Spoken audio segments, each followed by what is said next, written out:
Yesterday, the transition to the Biden presidency began because Emily Murphy decided, hey, you know what? Maybe I'll do my job. At some point, I'll do my job. And in addition to that, the transition actually launching. Breaking news this morning, Pennsylvania has certified the vote. That follows just a couple days ago, Michigan doing the same. So in every way that matters, this thing is basically being wrapped up. The question is, when is the president and his cabal of losers and goons, when are they gonna wrap this thing up and accept that we're moving on? Technically, and I'm gonna keep this to a bare minimum, Trump's response, because I know there's literally no one in the world that hates what Trump has to say more than Anna Kasparian. But in response to Emily Murphy announcing that the GSA was going to start doing the actual transition, allow the Biden team to start coordinating with, for instance, the pandemic response group, get the money they need to do security clearances and stuff like that. Trump tweeted, I wanna thank Emily Murphy at GSA for her steadfast dedication and loyalty to our country. I mean, that's him being nice, I guess, but she's finally not blocking it. That's the most steadfast and loyal she's been. But anyway, he acknowledges that she's been harassed, threatened, and abused, while pointedly not pointing out who has been harassing, threatening, and abusing her, and says that our case strongly continues. So apparently, according to sources behind the scenes, Donald Trump got to the position where he would allow this transition to go forward because of one very important stipulation that was made clear to him. In conversations in recent days that intensified Monday morning, top aides told the president the transition needed to begin. He did not need to say the word concede, they told him, according to multiple people briefed on the discussion. So once he was reassured by all of his representatives that he didn't need to formally concede, he decided to stop blocking this transition from happening. And I know that you I believe, responded to this live on the main show yesterday, but what do you think about this? Is it over? Does it matter? Are we any closer to a return to normalcy than we were 48 hours ago?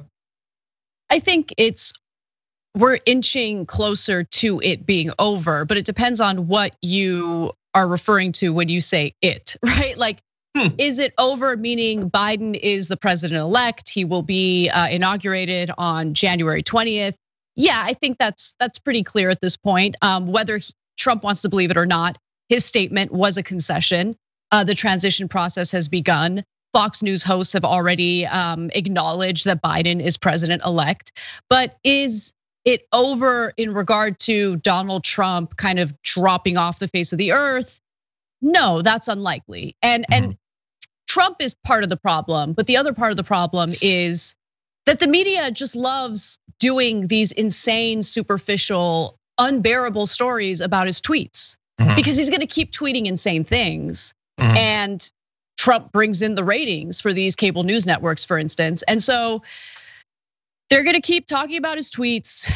It's gonna continue getting pitched in my morning meetings. I'm gonna continue wanting to like shoot myself. Like I can't take it anymore. I feel like the last 4 years have consisted of me trying to not only maintain my sanity, but since we spend so much time on garbage that doesn't require any thinking, like any monkey can talk about Trump's tweets. I feel like I have to do a lot of extra reading and research and work outside of work just to keep my brain stimulated. That's how dumb this administration has been. Yeah, I get your frustration. And look, and maybe you will get what you want because maybe in all the ways that matters in terms of the actual transition happening inside of the federal government, as well as he lost more cases over the last 24 hours. So the judicial path, I guess, to him remaining president seems to be closing too. The issue is that at least as of right now, technically he is still the president for the next 2 months. He isn't doing the job. And he also, by the way, importantly, unless I believe he spoke very briefly earlier today, but it was over so fast I didn't even see it, hasn't answered a single question from the press since the election. And it's not like any of the challenges that face our country have gone away. As of right, like in the past, I totally agree with you. Right now, this is literally all that we have. The only window we have into the madman who hopefully has given up his long shot bid to remain president despite the will of the people. But this is the only information we're getting out of there, is the occasional anonymous aide and something that he tweets or whatever. Like he's certainly not talking to the press. Yeah, no, I mean, it does. It does. You're right. Trump retweeting Randy Quaid and his lunacy is important. It really is. I mean, it gives us a peek into what Trump is thinking. We know. We love those holiday movies growing up, Anna. This is a hard day for some of us. I liked Independence Day. I still tear up. I don't even know who Randy Quaid is, and I don't even care. Like, okay. I hate the news cycle so much.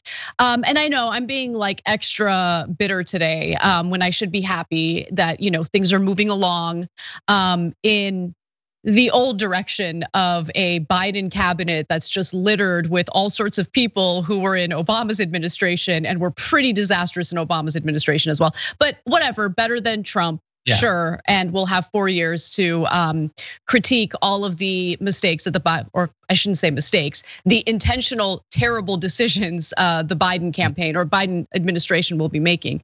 But for me at this point, I think what should be clear to everyone who likes to acknowledge reality is that Donald Trump never once cared about anyone other than himself.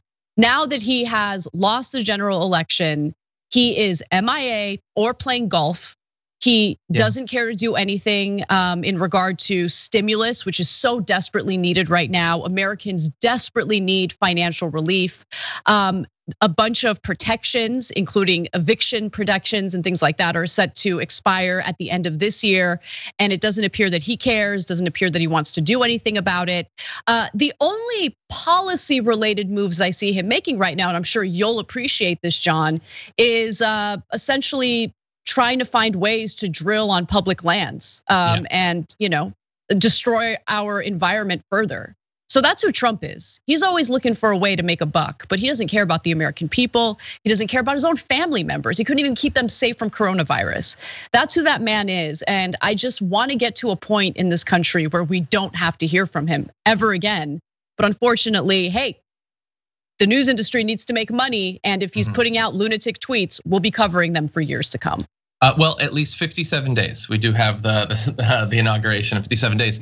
Yeah, you're right. They're trying to rush through the drilling in Anwar, now trying to rush through the permitting process for these. I forget exactly which Native American group it is, but some important site. They want to like rush through the permits for mining rights there. Like there's all these articles about just trying to set so many fires in terms of foreign policy that Joe Biden won't be able to do anything aside from trying to put them out, which I personally think he could set his own fires and probably will. I wouldn't worry too much about that. But yeah, and the funny thing is in terms of what he's actually doing, because he's not, the federal government isn't functioning in the way that it's supposed to. He doesn't care about the pandemic. It's not actually happening. He's not actually going to work. He's not meeting with people. They're firing people and they're doing some stuff like that. But what seems so odd about it is there was a bit of Tucker Carlson's monologue last night where he said one of the things that infuriates him the most about the media's collusion with Kamala Harris and Joe Biden is that neither of them ever said why they wanted to be president or what they would do. And the media allowing them to get elected without ever having to say what they wanted to be president for, that is the biggest election fraud of all. Which seems odd because I'm sure you covered, how many times was Donald Trump asked by friendly interviewer, Sean Hannity, what's your agenda for your second term? And he would just answer some other question, like he couldn't think of anything. And now he's not gonna have a second term, but he does have 2 months where he's still gonna be the most powerful person in the world. And he doesn't really seem to care. Like he doesn't, what does he want to do? Maybe he'll pardon himself. That really is the only big thing that we have any reason to believe he's thinking about at this point, which just seems so odd. Like I think about you, and I know you have very little interest in being engaged in politics. You wouldn't run for president. But if you were handed it for 2 months, you'd find something to do with that time. And he has no interest in any of it. The serious function of the government or even the weird, abrasive, damaging, corrosive way that he's run it so far in his first term, he basically is just checked out.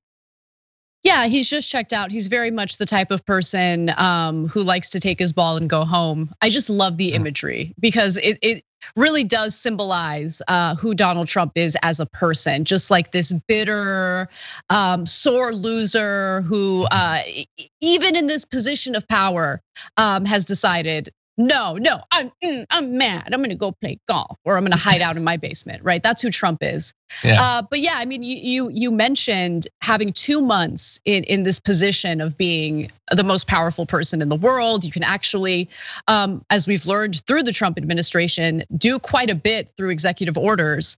And yeah, I mean, I would go to town. I would.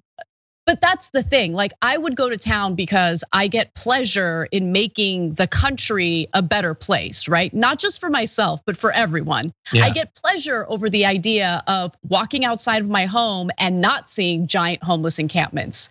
I like the idea of people being housed. I like the idea of people having stability in their lives. But Donald Trump has never cared about any of that because he's never known what it's like to struggle. He's never known what it's like to actually have to work for what he has. His papa handed over $413 million for his inheritance. And then he proceeded to go bankrupt several times, 6 times. And Deutsche Bank still gave him massive loans, even though he was a proven failure. Donald Trump is the epitome of everything that's wrong in American culture, right? Where someone like him who was born into wealth can continue to fail upwards to the most powerful position in the country. That's who Donald Trump is. That's what this country has enabled. And I think we need to change that. The question is, can we and will we? Yeah, I almost put a story in the rundown about Elon Musk, how he's now surpassed, I think it's Bill Gates, to become the second richest person, and Tesla is valued at, I think they said $500 billion.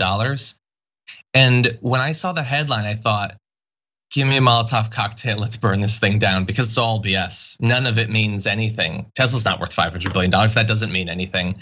This hasn't been a good year for Tesla. Like he has been so aggressively idiotic all year. The whole thing is just really frustrating. The incentives, it's all about the incentives, and the incentives are all BS. I love that phrase, aggressively idiotic. I'm gonna use that, it's so good. Like he said, I think that by the end of April, the COVID cases will be down to basically 0. And then he just kept doubling down and doubling down. Our country is full of people being showered with wealth for being aggressively idiotic and wrong about things that got people killed. And it just doesn't matter. It doesn't matter what they say. And we certainly see it in right-wing media.